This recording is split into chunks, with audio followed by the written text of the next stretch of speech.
Communication, as we all know, is a very important pillar in building a relationship. But the problem is how to have time to keep that communication flowing. You know, most of the time I have built friendships over the years that have ended up collapsing because we didn't have time to keep the communication. Even though people say that when there's a will, there is a way. Sometimes there is no time to enable your will be done. So how do you solve this problem? Because when it comes to family, we do not like it when some of our siblings speak as though we don't care about them anymore or we do not have time to speak to them. So the best way to solve this is in this video, and stay tuned as we go through.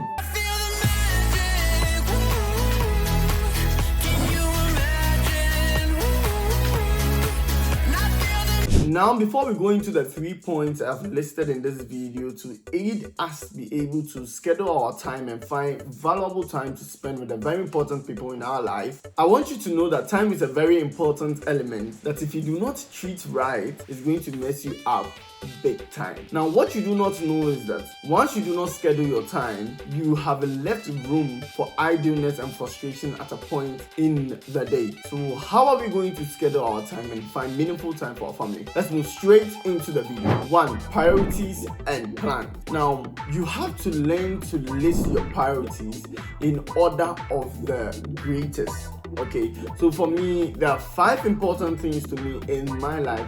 That's God, ministry, family, relationship, and education.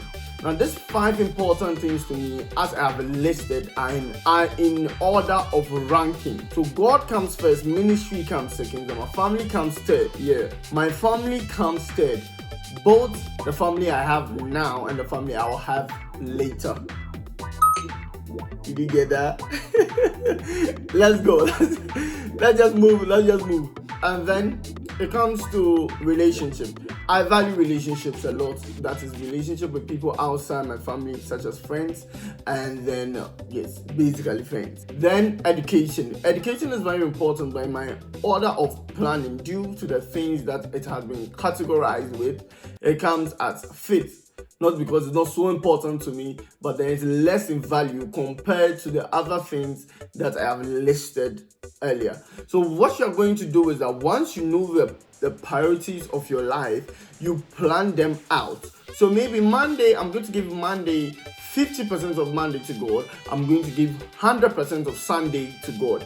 I am going to give 30% of Tuesday to God, and in that way and in that. And once you are able to prioritize your time, especially within the week that is to come, you would know the parts in your day where you have free time and you can lend that time off to maybe your family. Now, most of the time, our families are the least people we normally consider when we are scheduling because we think other things are so important. For me, I will schedule my family above education. That is, I know I'm supposed to go to school, so if there is time for me to speak to my family, I'll make that time available because I want to speak to my family. And that's one of the easiest ways you can do it. You make the time available due to the things you have prioritized in your life. 2. Setting boundaries and learning how to say no. Now, this is the problem I realize in most people. They do not know how to say no. You do not have to attend every party and be at every meeting if it's not necessary. So if you are trying to schedule your time and find meaningful time for the important things in your life, you should learn to say no to the very, very minimum things that do not have value enough compared to the important things to you. I know how to say no, and I say it plainly. There is no way to lie about the reasons why you don't want to make it to the party. If there's a party, no, I am not interested and I'm not coming. If there's a meeting I don't feel like I am not going. Now, this is one of the ways to prioritize your time, because once you learn to say no, you would eventually know that the person's day has been planned and has been scheduled. Therefore, if you want to introduce any other plan, it has to be told to the person before time so that he can add it to his plans the next day. 3. Quantity over quality.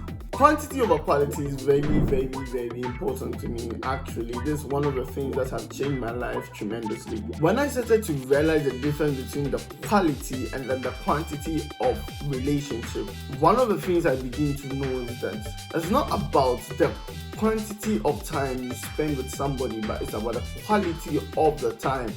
So sometimes you're going in a relationship and you're focused so much on the quantity that all you do is just to communicate, and you can't go off the phone and it's always talking and you end up gossiping. One of the easiest way I've learned to place quality in my relationship is a beautiful relationship I begin to have with the Holy Spirit.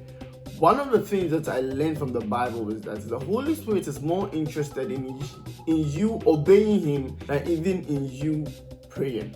Now, I know this is very controversial, but just hear me out.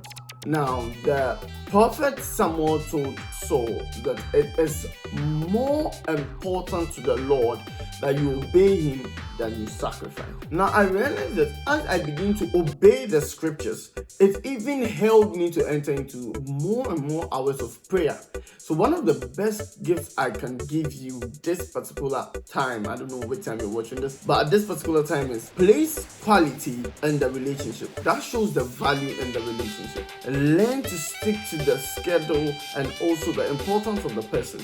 Do not just be always in a hurry to please more quantity when it comes to relationship. So that's a tip I can give you. And now the power tip to all the people that stayed. If a relationship is not going to lead you to knowing God more and then changing your mindset towards the world, I think that is not a relationship you should keep in.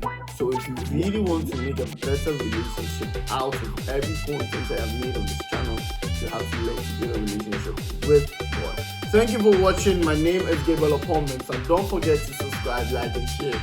And also see you in my next episode. If you want more content like this, kindly like, comment, and share.